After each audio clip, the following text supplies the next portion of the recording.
Өкмөт, урматтуу өкмөт, мына мен өткөндө да айттым эле, китептер боюнча Алмаз Кушубекович. Мына мисалы китептер боюнча бир эле орус тили китеби 7-классты 3 автор менен Кыргызстанда окутуп атабыз. Бреусенко, Задорожная, Баранов. Тандап ал деп атабыз да. Тандап алып окут. Каалаганыңды окут деп атабыз. Ушу кантип болсун? Ушу жерде отургандар баарыбыз, мына вице-премьер министр, министрлер Советтер Союзунда бир эле орус тили менен окуп чыкканбыз 7-класста. Бир эле автор болгон. 2 автор, 3 автор менен тандоо берген эмеспиз.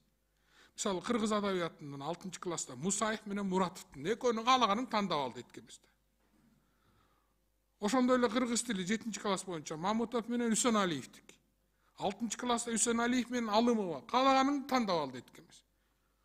Алмаз Кушубек, сиз экөөбүз убагында 7-класстын бир эле китебин баардык Кыргызстан территориясында окуп өнүгүп ушул даражага жеттик. Математика деле баары тең. Ушуну бир жөнгө саласыздарбы эмдиги жылы? Айткылачы бир эле. Анан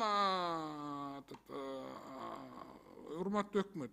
Болгондо да 3 китеп 3 башка темада 3 башка тышында укладтар менен окутат экен. Балдарды жинди кылып бүтмөй болдук.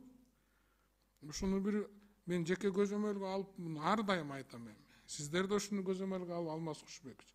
Бир эле типография мына учкундан эле чыгаргыла да. Көрүнгөн типография көрүнгөндө коюп, тиктокко коюп алып, булар галдирби деген жана бир роликти коюп алып ушуну бу галдир болуп калганбы деп шылдыңдап ит кылып атышат.